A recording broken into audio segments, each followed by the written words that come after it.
Hi everybody, welcome to the video and live streaming show. I'm John Lacey and I'm joined as always by SamProof. Today we're talking all about a video editor that maybe you haven't considered, and we're going to talk about why we use it and why we like it. It is actually CapCut, so we're going to unpack that today. But we're going out live to all the various places, so we'd love to hear in the chat where you're watching from, and have you used CapCut before? That would be really good to know. So Sam, how are you going? How's your week been? Good. It's been a busy week. If everyone's been following the Cute Avalanche watch time goal and journey, we passed 3,000 hours of watch time, which means we are in our final quarter of racing to 4,000 to get monetized. So that's all good. Funny thing, my birthday's coming up Wednesday, and I was watching our old CapCut versus CamTwist video to kind of review on some things we'd already talked about, and that was your birthday. So apparently we can only talk about CapCut when it's a birthday, or I guess we age. So if we never talk about CapCut again, it's our own portrait of Dorian Gray, and we are timeless. The final thing I wanted to say is Cute Avalanche is actually right now gearing up to Box Day, which is International Box Day. Unlike Boxing Day, the day after Christmas, Box Day is a love of corrugated cardboard, and we have attached cats because cats love boxes. So last year we did this sort of fundraising campaign, and instead of sending money, you send boxes filled with cat supplies, and you can find out more about that at cuteavalanche.com/boxday. All right. How's everything with you, John? Everything's going well. It's kind of hilarious. I completely forgot that that would have been my birthday the last time we spoke about sort of Camtasia and CapCut. So that is hilarious. I love that. I've been pretty well. I've sort of launched a podcast a couple of weeks ago, an audio podcast, and episode 2 came out last week. I'm going to do a shameless plug for that in a second. But no, everything's been going good. I guess it's one of those things that during the week I'm fairly busy with my day job, and I just before this show is set to go live, I think I should go and update all my software, and I'm like, no, maybe I shouldn't do that right now. It's sort of tempting fate a little bit too much. But yeah, so I mean it's been a good week. The weather is getting a little bit cooler here, so you know, that's certainly been a change. But hi CG, thanks for joining us. So this is the video and live streaming show. We're going to talk all about CapCut in just a moment, but before we do, I just want to remind you that I have a podcast and you can check it out. So we'll be back in just a second. I'm John Lacey, and in Build a Presentation Muscle, I want to talk about finding your voice, refining and sharing your message, using tools and technology to share that message, and looking after yourself as a creator.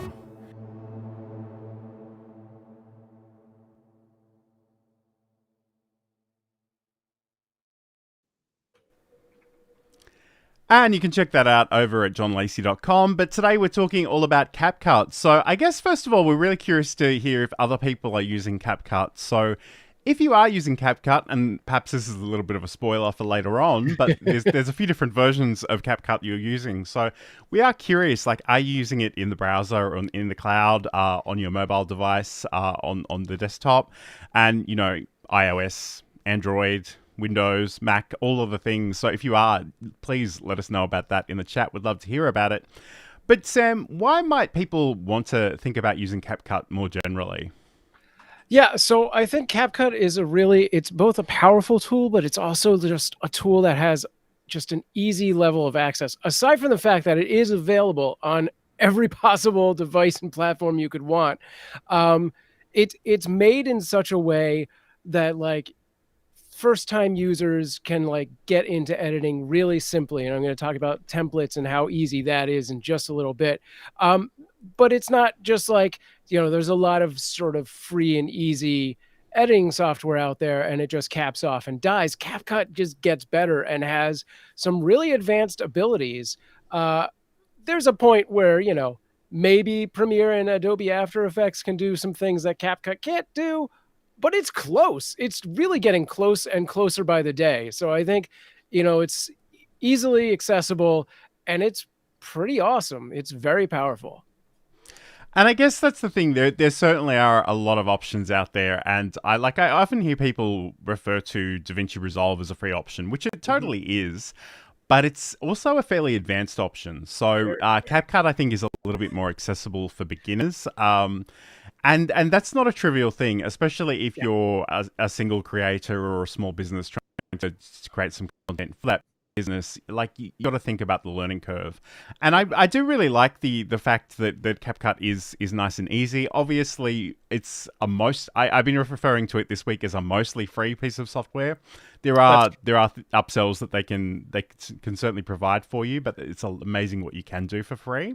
Yeah, and I'll say that I do currently use just the free version, and I very like a lot of those programs. You'll go in and they have like the free and the pro things mixed in together, Canva, and you'll accidentally sort of click those things, being like, "Oh, I really wanted that." I almost never accidentally click the pro things, thinking like that's a thing I really want. Sure, I'm sure some of those are really good, but like the tools they give you for free are just amazing. Absolutely. I'm not being paid by them. No, neither of us are. So just keep that in mind. But again, like, it's as you say, it's cross-platform, mostly free, very, very accessible, easy to get started with. So another thing that I like about it is possible to automatically generate captions. Yes. Again, my standard public service announcement about that is just go in and check them after it's done it, because it'll never get them completely right, and you don't want to confuse your audience by having things on the screen that aren't literally what you said. And it's also got a whole bunch of interesting templates, Sam. So I think I know you've prepared something for us earlier, so let's have a look at this one. Is there anything you want to set this up?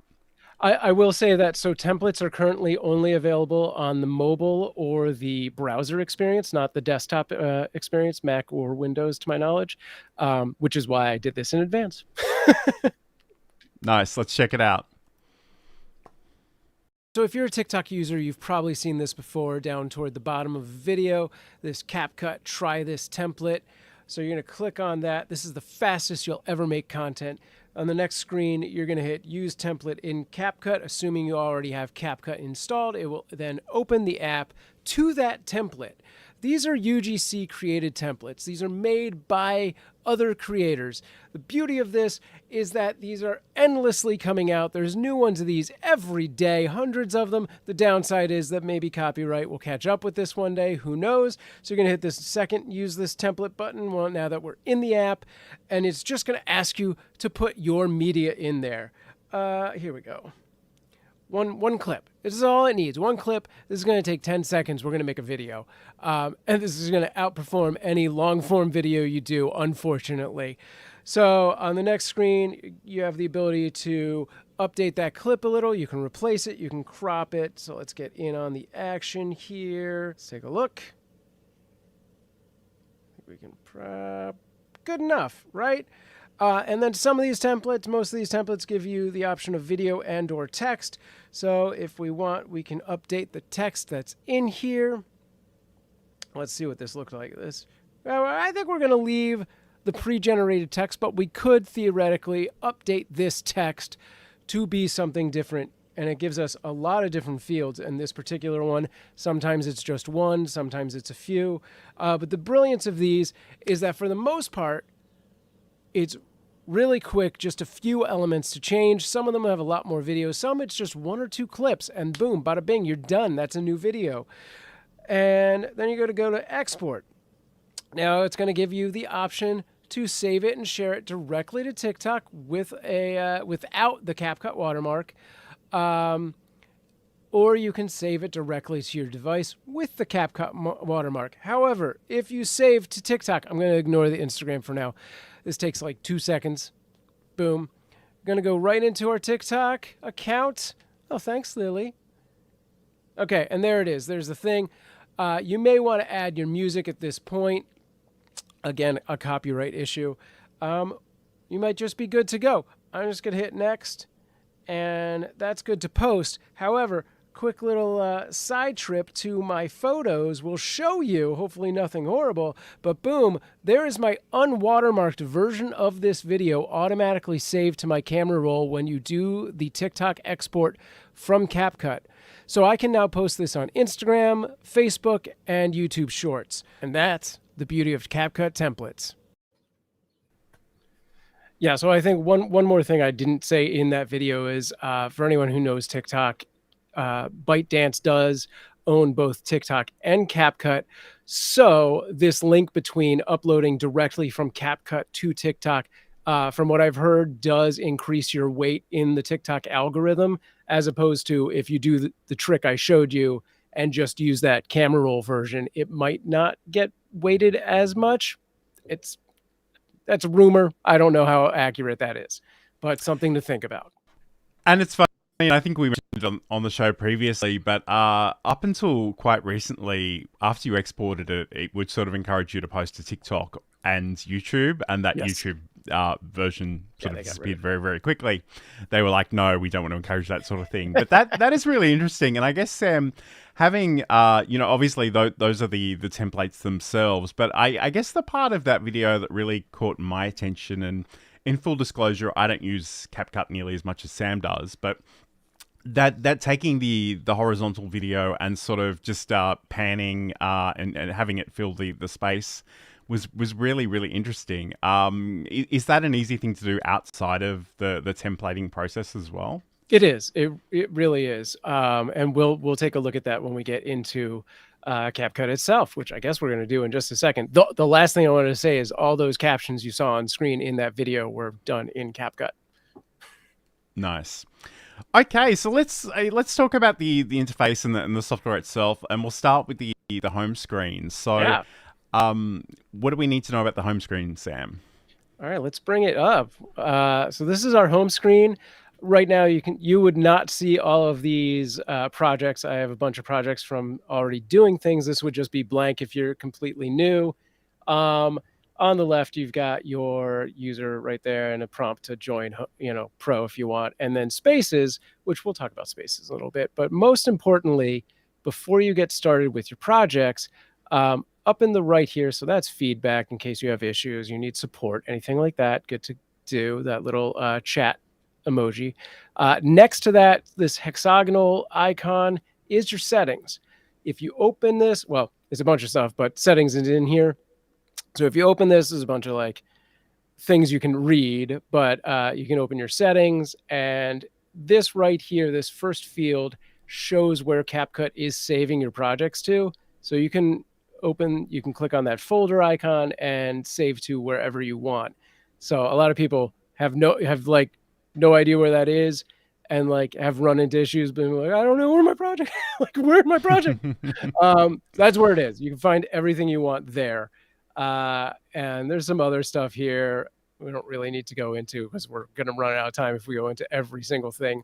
But edit will give you sort of your default templates. So you can set your FPS, your frames per second here if you have a specific need for that. This free layer option, I like to turn on, and we'll kind of get into that when we're in a project. But this essentially just changes. It has two versions of kind of how you're going to overlay videos, and this feels more natural to me and more similar to like an Adobe Premiere experience. Performance, it's got some options here for your encoder and things like that as well, which if you're not techie, don't worry about it. Just go with what it has. And language, if you need to change the language, is that final tab. So there you go. So at this point, you're all set. You could either click a new project, or I'm going to open an existing project just by clicking on it. And this is what that all looks like. This will be a lot blanker for most people, obviously. So going in from here, I guess I didn't talk about Spaces. Should I go back out? All right. Yeah, let's. Well, actually, I'll just take it off the screen. We can talk about Spaces generally. Right, so this is actually quite a new feature to CapCut. I think we only stumbled across this a week or two ago. But essentially, CapCut Spaces are the ability to share your projects and your media with other collaborators within TikTok. Within CapCut, sorry. But basically, the really great thing about this is that And especially if you're, and the thing I discovered this week was that I've now got CapCut on my computer and I've also got it on my phone. I assumed that once I connected my TikTok account to both of those, it would treat it as the same thing, but it actually treats them as two separate entities. So I can come in and share my projects with them in that way. Let me just show you this image. I know it's not terribly exciting, but essentially, from the home screen, you've got a little section on the left-hand side.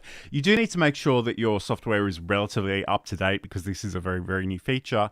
But on the left-hand side, we've got these spaces, and you can sort of have your space. If you come up to the top of that screen, there's a little person icon there. If you click on that one, it'll actually give you a link to share with your collaborator. This link is really, really good if your collaborator is also working on the desktop. If they're working on the phone, really what you want to do is give them the last little code, which is obscured on here for obvious reasons. But they really just need that little bit of code and they can go to their phone and sort of connect to the space in that way. And once you've done that, you can actually share those projects and work on them collaboratively. And it's a little uncertain, but basically to start with at the moment, it seems like you're getting a gigabyte's worth of space to share for free. They do say that if you upload your first project, you'll get 10 gigabytes worth of space. I think Sam's done a little bit of research on this, and it seems like, in actual fact, this may be sort of like a 30-day trial thing to get you excited about it. So, but even the 1 gigabyte is certainly nothing to sneeze about. So that's a really useful thing to keep in mind, because otherwise. Sorry, I was going to say that if you do sign up for their Pro, it jumps up to 100 gigabytes plus that 10 for using spaces. So it's a lot of space. And like, just to unpack what I said before, though, because different devices are considered different accounts, that potentially could be 10 gigabytes on your desktop and 10 gigabytes on your phone, which is really, like, it's fascinating. I'm sure I said this a week or two ago, but space is cheaper than it's been in a while, but it's still not free. So it's rather extraordinary that that's happening. But I guess if we get back to the interface itself, Sam, let's talk about actually arranging the workspace and looking at those keyboard shortcuts as well. So sure, I did forget one other thing from the homepage, so I'm going to go over that really quick because if I go over every single thing, we're going to run out of time. But if you hover over any of your projects and click the little hamburger menu there, it will give you these other options, which allow you to upload it, which goes to a space, rename it, duplicate it, which is important if you want to use the same project for different versions, and we'll get into that later, or just straight out delete it. So we're going to go into my project, and you can see my OBS as I do that. Hi. And take a look at this. So we have 4 docks, basically. On the left, you have your media and other things of that nature. In the middle, you have your player. On the right, this sort of details dock. And at the very bottom, you have your timeline, which is pretty similar to most editing software out there.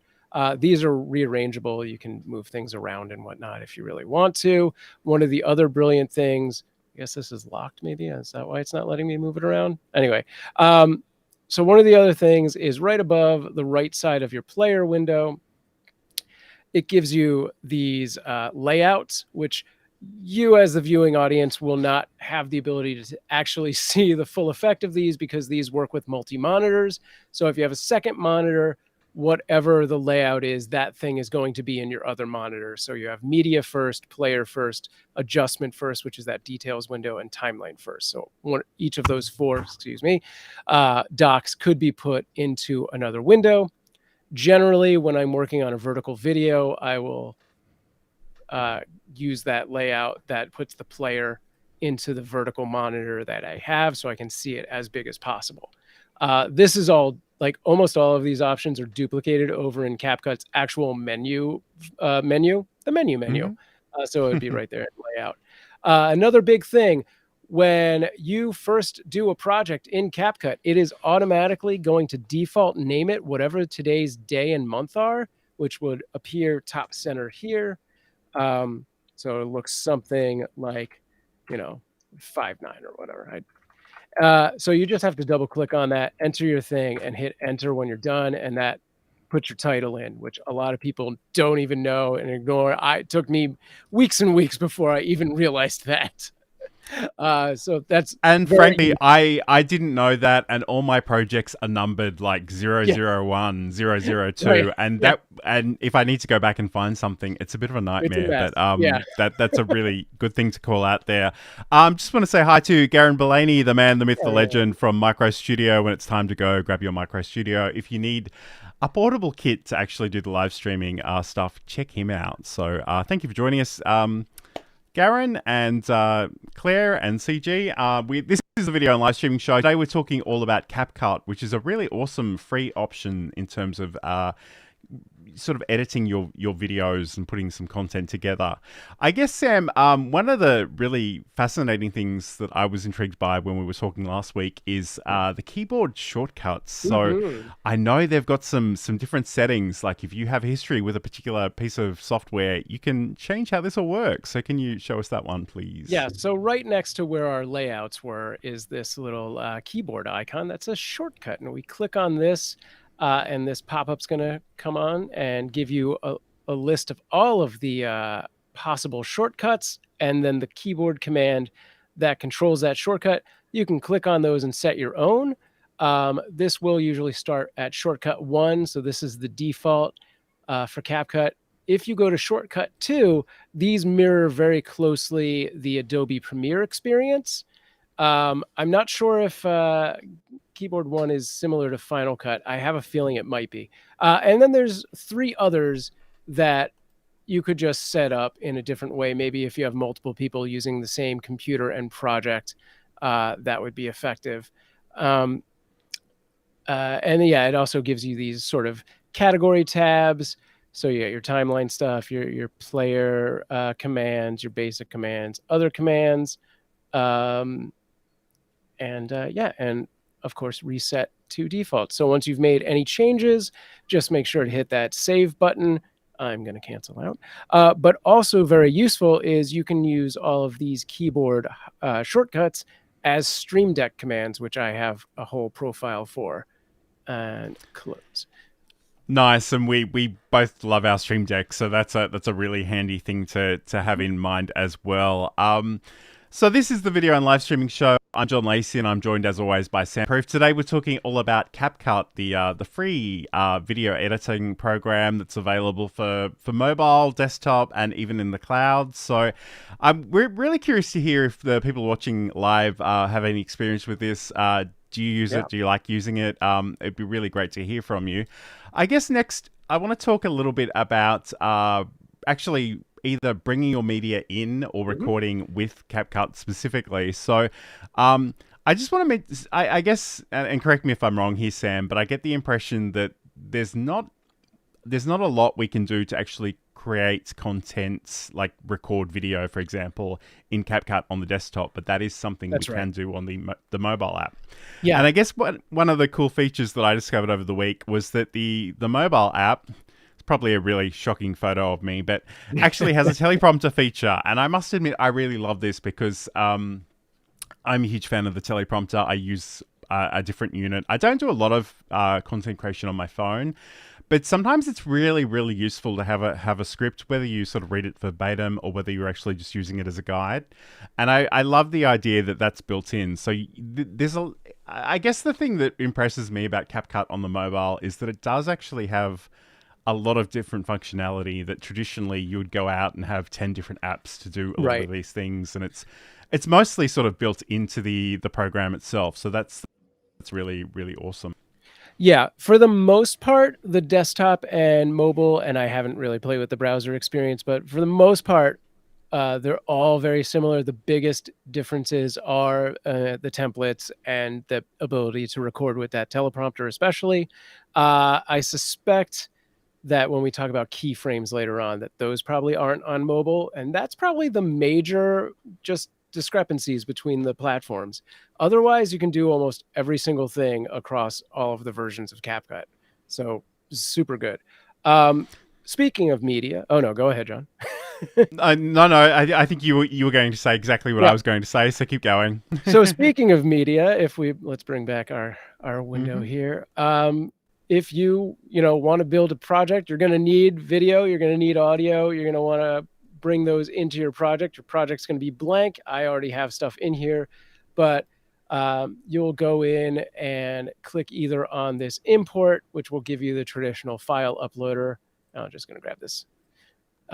Or you can even just drag and drop things right in. And you can right click and create folders. You right click again to rename that folder and drag your media into it. You can even double click in there and then just import things directly to that folder. I often just drag entire folders into, oh, there's nothing in that one. This one, just drag an entire folder in and it will bring in all of the media, video, images, and sound. And then once your media is in, you just select whatever you are looking at. And in the, this is a little funky. This is one of my bigger complaints with CapCut is you can sort of trim your clip inside that media panel. I think, traditionally with like Adobe Premiere or something, that would happen inside the player. It's a bigger window. It's a bigger area. It would be better if it was there, but you can do it if you have distinct areas you want, and then you can just clean it up later. So once you've got it trimmed to however you want it, you just hit this click button, this plus button, click on the plus button, and it drops it into your timeline. You can use the plus or minus to make your timeline bigger or smaller, and make your adjustments once you're in there. And again, much like most software, it just has handles on the ins and outs that you can drag, but you can also put your playhead wherever you want and do a quick split, which I don't have my window over there. So there you go. It splits it in two and selects whatever's to the right of the split. So generally, you're going to want to have kept that first part. So if I want to delete that, boom, it's deleted. Really quick, I think I want to talk about the timeline itself. There are a couple cool options here that are pretty unique, especially for first-time users, that it's going to change your experience. So I'm going to, let's go back to home here.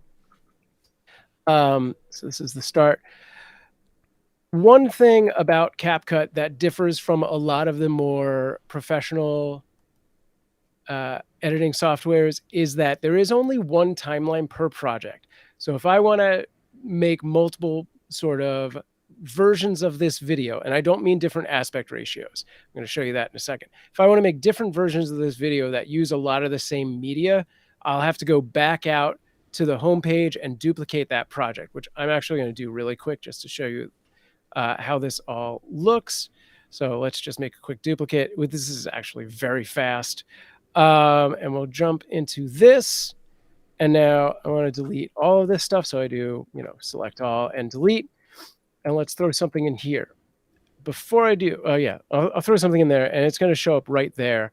Now on our timeline, you've got your select mode. So this will change how you're doing things. You're selecting, you're splitting, you're selecting everything to the left, everything to the right. That will move entire portions of your timeline. So if I have like 3 things in here. Oh, and that is an example of sort of that. Oh yeah, this isn't on, that's why. Okay, ignore that. Okay, but that's exactly what I want to show you is this feature over here. There's a couple options, and this is your main track magnetic. So you can turn that on or off. If it's on, when you add new stuff, it's going to drop it right in and move everything over. If I turn magnetic off and I drop another clip in, it's going to drop it in on another layer. So nice. Early on, you very likely are going to want to use it as the magnetic. And then as you go in to do your sort of finesse, you probably want to turn that off to get rid of that. So you are doing new layers and stuff like that. So if I did have magnetic on and I sort of moved this thing away, then that clip jumps forward. If I move a clip from the middle out, it's going to drop everything to the right of it forward. What you just saw is the next thing. So it's not the next thing. It's actually the third thing. The next thing is actually auto snapping, which is when you are moving a clip, you'll see this sort of blue line that kind of looks like a play, the play mark show up. And that's where it's going to connect to whatever the next clip or the playhead is. So it'll auto snap to that no matter how far I kind of go over, right? If I turn that off, I can do a more gradual, wherever I want it kind of move, right? And then finally, this last, actually, I guess there's 4 options. I never use that last one. So the next one is the linkage. So linkage will treat this bottom layer of video as a main primary layer. So if I move this top clip, that's this overlay clip, it just moves on its own.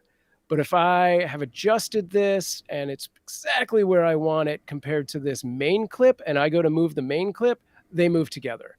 So that'll work with audio, that'll work with these stickers and auto captions and things like that. So everything, it's just that one layer though, that first primary layer.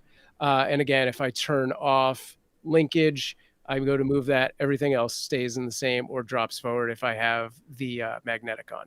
The last thing is this preview axis, which gives you just sort of this yellow line that follows your cursor so you can kind of get a better spot. Like if you're going in for doing some really precise, splitting, it's probably useful. I don't like it myself. It gets in my way. I don't know. It's just not my thing. I did want to jump back really quick to just give you a quick look at the select right, select left. So if I use the select right, for anyone who's used Premiere or Final Cut, this is familiar. Wherever you're clicking, it's going to select everything and move those. And again, select left will do everything left of where you're clicking. All right. And that's that. Okay. That is really cool. And I must admit, I've really only done very simple projects in CapCut, so it's awesome to know that we actually have that degree of finessing, I suppose. That is really quite amazing. So, I mean, clearly there are a number of different options there in terms of arranging that project, and I love too that in the media section you can create those folders. So, even though many of us are probably using this for very simple edits and very short, simple projects, it's very clearly something that you could use for something that's a full production. So I really love that. Yeah, it really does ramp up your abilities pretty fast and easy. Like those are definitely a thing that I didn't pay attention to for the first, 20 videos I worked on. And then at some point I was like, what are these doing? And I was like, oh, that's really useful. So good. Absolutely. And I guess the other thing too, like when you first start out, you won't know those keyboard shortcuts. So it's great having the option to have those toolbar buttons there. So that's really, really cool. Let's talk about audio. So I know there are a couple of different settings here, and I'll just bring up a graphic so I can show you this one. I think it's this one here. So over in the audio section, we have some basic options in terms of the volume and the ability to fade in or fade out a clip or media. We've also got a noise reduction option there. It's I don't know if you use that one very much. There's no additional settings in terms of that one. So it's literally you turn it on or you turn it off. There's nothing in between. I guess the fun bit here, and again, it is fun, but like don't get too carried away, is the voice effects. So we have a whole bunch of different options here. You can make yourself sound like an elf, or have a deep voice, or a high voice, or a low voice. There's even this synth option, which is basically a really rudimentary vocoder, which is really weird, but it's interesting because I had seen examples of that on TikTok, and I was curious to see how that all worked. There is actually another option underneath the voice effects, which we won't see on this screenshot, but essentially is for channels. And it's really interesting because I guess like it seems like it's just panning options, so you can sort of fill all the audio to. I mean, I don't know, Sam. Maybe you can clarify this for me. But the way I read this is they've got fill right with left on fill left with right. So I guess you're taking a stereo clip and making it mono, essentially. in there. I'm actually not sure. Okay, we might revisit that one. But again, I guess the other thing too, and I'll just take this off, is that as much as you can't really record video in CapCut on the desktop, you can actually record narration. So I usually like to think of a video project as not necessarily being something where I sit in front of the camera and do the whole thing in one take, but rather, I compile it with a whole bunch of different assets. And I again, Sam alluded to the fact that we did a show on CapCut versus Camtasia, and I love the audio narration that you can do on top of things. Yeah. And especially if you've done your recordings and you've missed an important thing that you wanted to mention, you can come in and actually add that there. And it's not like it's some strange obvious thing, because we're so used to it in documentaries, that kind of narration. So it's a really good way of sort of bridging a section. So I really like that as well. I don't know, Sam, if there was anything else you wanted to add in terms of audio before we move on. Yeah, really quick. So I can show an interesting example. I actually have on the left here audio that I brought in before CapCut, which is sort of a dark blue, and then audio that I recorded inside CapCut, which is this more of a teal color. So you can see that it gives you that distinction of what they are. The file will live in your media. I don't know where the hell it is, but it's in there somewhere. The thing I really wanted to point out is, and we didn't talk about this on the thing timeline, is so it has, like you said, this faded fade out, and you can see on my screen reflexively this sort of arc that happens, but you can actually just drag this key point right in the timeline itself. Nice. Yeah. And especially like if you're like it may make less sense for a video clip, but certainly if you're working with music and stuff, you want to make sure that those things sort of come in when you need them and fade out when you don't want them anymore, or cut them. So that's a really good thing to keep in mind. So this is the Video and Live Streaming Show. I'm John Lacey, and I'm joined as always by SamProof. Today we're talking all about CapCut, the free video editing software.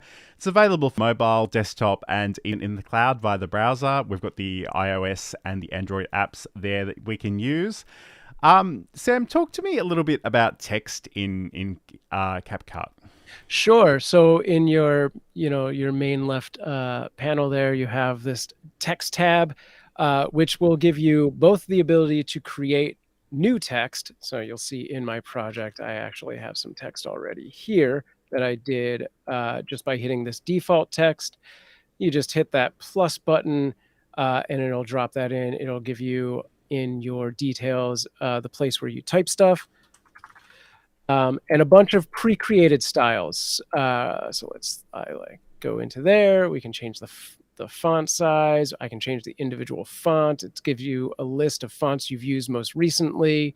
And if you scroll down, it actually gives you a whole lot of other things, including sort of a kerning spacing, position and size, this blendability, so it's kind of a opacity.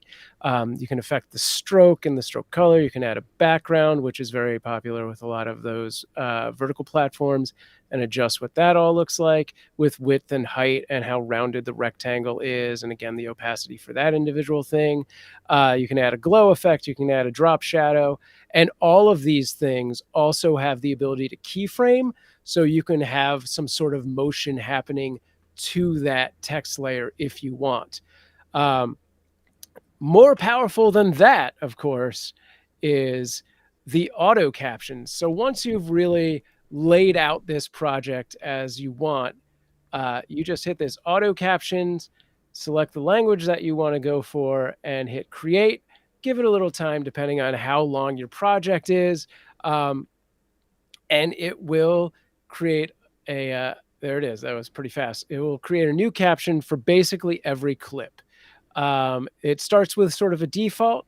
So you're going to want to go in once again and select your whatever font and your style. Oh, it looks like my CapCut got a little CPU laggy. There we go. That's a terrible font. Here we go. That's a font I like. And we can do whatever we want with that. And now the beauty of this is that it has now affected that change to every single one of these auto captions, and we can just move on from there. So as John said earlier, you're going to want to definitely double check all of your captions to make sure that they make sense, that they're actual words, and so on. That words that you said are the same words that are on screen, and so on and so forth. But also make sure things like this don't happen, where you have something important on the screen that gets covered by the caption, or vice versa. And yeah, just make sure to go over them. But it's really good. You can see, based on that, how good it is to grab my words from my mouth. That seems like it's problematic, but I've often had only 2 or 3 changes that need to get done with that. And I guess, Sam, like if you can click on one of those captions on the timeline for me. Yeah.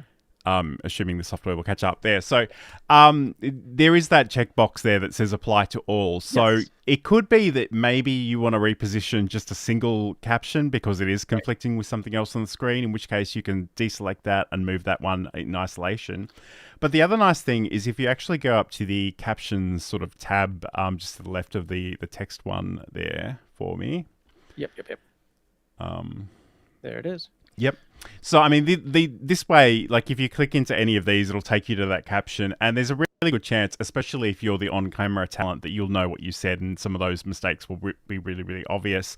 I guess the other thing too, and I don't, it's funny because the main thing I actually use CapCut for is burning captions onto my videos, but I do use another tool to actually generate those captions. And I guess the thing that really struck out to me when I was using this earlier in the week is just that, yes, the words are there, but there is really no punctuation. So you want to think about maybe adding some, some sentence case and question marks and full stops and commas and things. So just to make it a little bit more readable.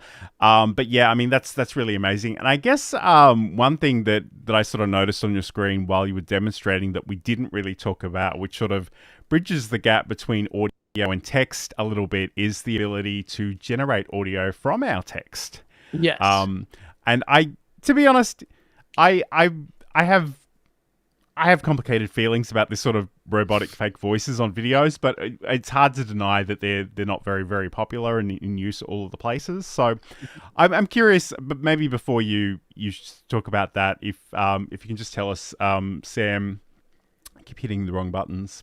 the joy of being the camera talent and the producer at the same time. But I guess I'm curious, Sam, like, is this a feature that you use? Do you recommend people use, or is it really quite a niche thing?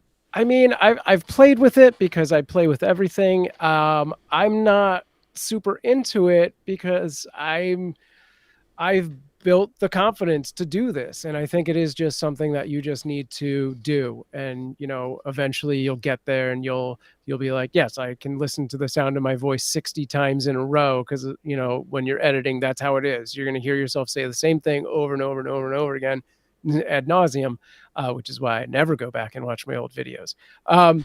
But yeah, I'm not a huge fan of these. And when they happen in video, like when I'm scrolling, it will stick out to me as something that is like cringy. And I'm like, I'm not.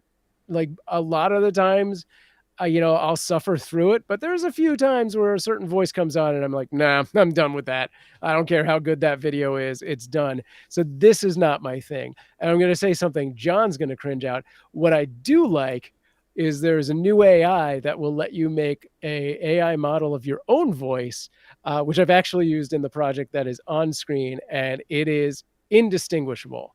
It's horrifyingly good.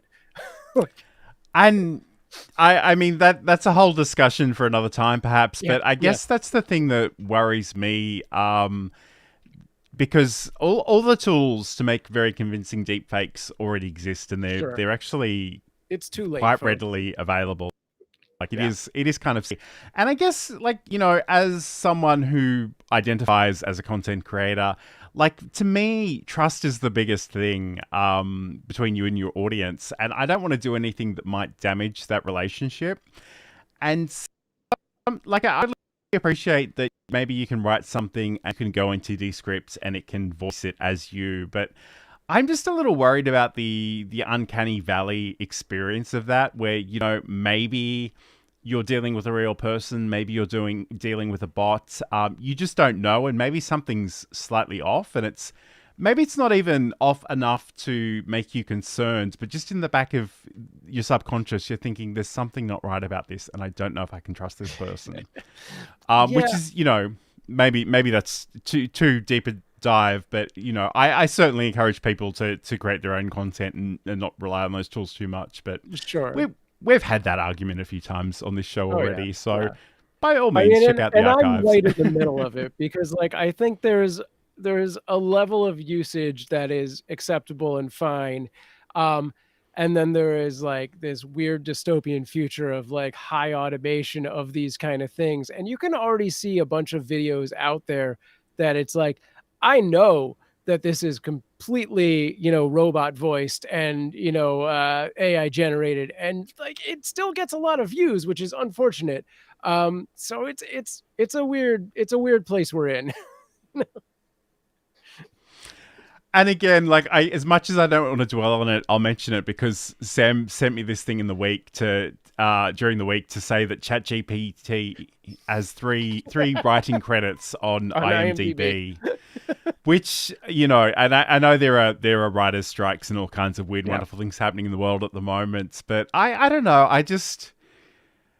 I'm not really convinced. Like, computers and AI, they're great tools, and I think you should treat them as tools to support what you want to do. But I just don't think they have a lot of soul. And it's not to say that people won't and aren't already using them for deeply cynical reasons, but I just don't want to be that person. Sure. Like, it's just a bridge too far for me. Yeah. But anyway, we are essentially talking about CapCut today, so maybe we'll get back to that subject. Yeah. But I did enjoy that little detour. We do want to talk a little bit about some of the embellishments, but I think before we do that, Sam, can you maybe talk to us about, taking one of those projects and sort of taking it from a horizontal video into a vertical option? Yeah. And what sort of cropping options we have there. All right. So in the bottom of your player window, you have a few icons, and that middle one, which will normally actually show something, it probably just shows the word ratio. It may show original. If you click on that, left click on that, we're in a 16:9 already, but if I want, I throw this over to a 9:16, and it's going to reposition everything to fit frame. Sometimes it does a better job than this. And actually, I feel like I wonder if it's because I didn't have this set to ratio when I made this project. But it will often actually just immediately make adjustments to fill frame that is better than that. I feel like this was a bad example. But there you go. I went to a square and it pretty much did everything right. You may have to tweak some of the things and stuff, but it's not too bad. That's shockingly less good than normal. But yeah, so it's pretty simple to just make that shift and change it from one aspect ratio to another. So once you've finished your 16:9, you export that. You can flip it over to a 9:16 and do a shorts version and make a few simple edits there, and then export that version as well without having to create an entirely new project. Although I guess like you could duplicate that project if you wanted to make substantial changes. And I guess that's the thing. It's always easier to start with some existing material or project than it is to start from scratch. So it could be a thing that maybe, you do have a particular thing to call out to a particular audience, maybe on Instagram or TikTok, and you want to change the order of things, or you could do any number of things. But I guess, that is really interesting. And I must admit, I predominantly use CapCut for the just adding those captions on at the end. So I haven't really done a lot of horizontal projects in here, but I would really like to check that out because I think it looks really, really compelling. Yeah. It's not to say that you won't need to go in and tweak some of those options to make it look good. But I love that we have those abilities. So and again, I don't want to be a downer, but I just want to say before we get to all the shiny, exciting stuff we're about to talk about in a second, just don't get too carried away with all the stickers and all the effects and transitions. But let's talk about them. And this is and I guess this is one of the things that probably really appeals to beginners is that they can make some very, very fancy things with only a couple of clicks. So, Yeah. Sam, do you want to talk us through some of our options here? Yeah. So let's throw this back on. And once, what did I do? Now I'm doing the wrong scenes. I'll just maximize it for the That's moment. fine. All right. Yep. So at the top of our media window, you just hit that stickers tab and it's going to fill up with all of these beautiful stickers. Beware, this is where some of those pro things are going to show up. But as I said earlier, for the most part, I never accidentally click on those because the ones I want aren't. Case in point, this little YouTube sticker button, which I've already used in this particular project right where we are, is great. So if you just click on it, it's going to show you what it looks like. If you want to add it to your project, you just hit that plus button. You can star it to add it to your favorites to find it again later. And that's just right under the sticker section right there. So there it is. And then boom, it's in my project and I can just move it around. Let's get it to a point where you can see it. So I can move it around. I can grow it, shrink it, all those kind of things. I can even add keyframes to make it pop in, better. Or I can go to this animation tab on the right in the details area and add, like they have a bunch of these. There you go, bouncing. They have a bunch of pre-created animations, so you can have it glide in or glide out or do something when it's on screen in the loop area, which is all great. And there's just a ton of these. So I've added a few of those to this project already. We've got that YouTube subscription button. We've got this little hand, which is effective for pointing out things. And this little circle that we can circle items on the screen to, make people aware of things. There's a myriad of arrows and circles and stuff like that. And on the left, there's a bunch of different categories. You have this sort of trending area, which is interesting. I'm not sure how often this gets updated or what qualifies as a trending sticker. But, clearly Mother's Day and some Valentine's Day sort of stuff is in here from recent American holidays and whatnot. There's still some Easter going on, so I assume that updates every month or so. And there's just a whole bunch of other categories. So if you want icons, you can find icons pretty quick. Emojis. There you go. And just a variety of different things with different intentions, birthday and glittery things and Christmas and stuff like that. And again, yeah, you want to use these sparingly. And, I try to, a lot of these go alongside of like sound effects and things like that, or vice versa, just to call a little attention to something that is happening on screen. You should be specific with these and not just throwing them all over the place. But that's a discussion for an actual just how to edit videos kind of video. Sure. Yeah, no, that makes total sense. And it is sort of really good to see those options in there. So yeah. I guess, in terms of the effects, we have a whole bunch of effects, and I guess the thing, we've got video effects and body effects, and these are really genuinely mind-boggling, because, and again, I don't really know how they work, except that they appear to work quite easily, but it seems to be able to identify, like, especially in terms of the body effects, it will identify a person within a frame and actually put the effect directly around that person. So yes, it really blows my mind a little bit, but certainly, like, we have a lot of the traditional effects and some retro things and glitches and all kinds of exciting stuff. So I'm not sure there are particular ones you wanted to call out there for us, Sam, but I'd love to. I don't use a whole lot of these. I do use them sparingly, occasionally here and there. But yeah, I mean, you can just see these happening, on screen and play with all of those things. I do tend to like the ones that just give a little bit of an accent to whatever is happening on screen, more than sort of the very in your face, like, obvious TikTok-y ones, like whatever that. It's not. That one's taking a while to download and implement. There you go, like crazy fireflies.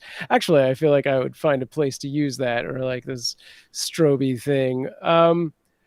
Yeah, that's obnoxious, and I apologize for anyone who has that thing where that would be an issue.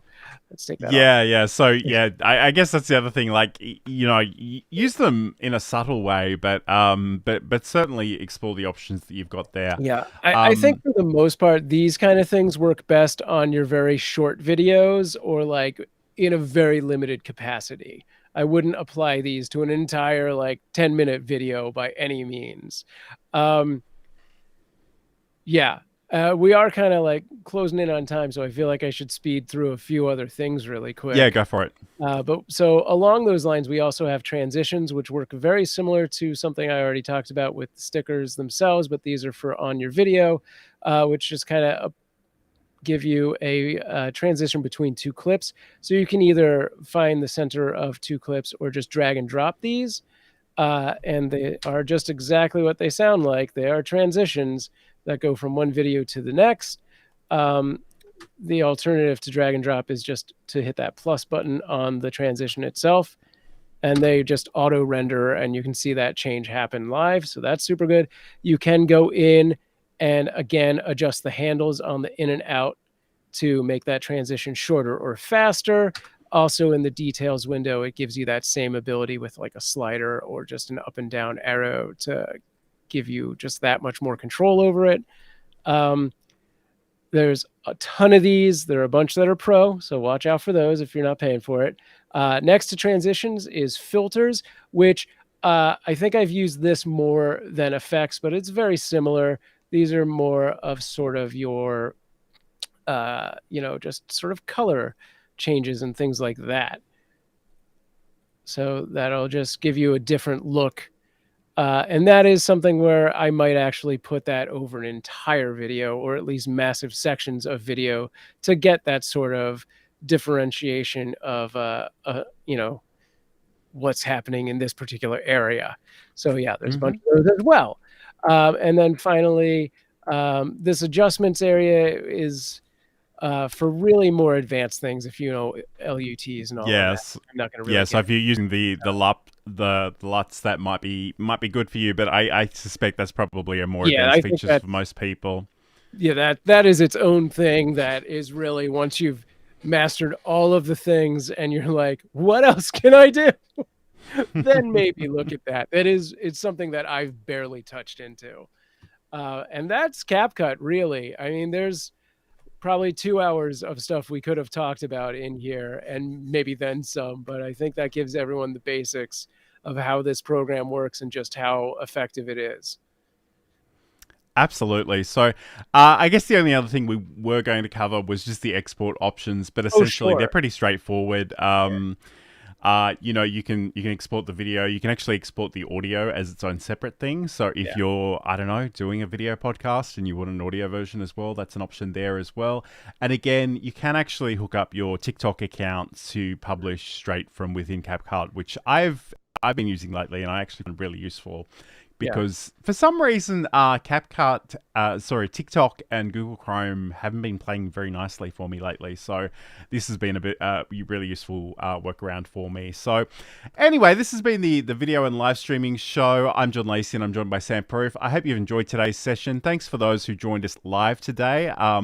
We'd love to know if there are any things that you'd like us to talk about in future. So leave us a comment wherever you're watching this. We'd love to hear from you. And I guess, Sam, where can people find out more about you and watch your content and do all those great things? Sure, you can find all my stuff over at samproof.tv. I primarily do streaming on Twitch and some other things. And of course, if you want to check out those cute cats, head over to cuteavalanche.com or, on Twitch, or you've got a YouTube one at the moment, don't you, too? Yes, yeah, we have a Cute Avalanche has a live stream, 2 different live streams, one on Twitch and one on YouTube with different cats. Nice. Yeah. Okay, and if you want to find out about anything I've been up to, you can head over to johnlacey.com. Just a reminder that Build a Presentation Muscle, my new podcast, is out now and available in many of the various places, even Google Podcasts, believe it or not. I don't actually recommend Google Podcasts as a platform though, because it seems the new episode seems to arrive 18 hours later there than everywhere else on the internet. It's the strangest thing. But anyway, I'd love it if you head over to the website, and there's social links at the bottom of all of those pages, so you can find me wherever you want to do things. So anyway, thank you for joining us. Have a great weekend and a great week, and we'll be back again next week to talk about some more exciting topics. So join us then. See you, everyone.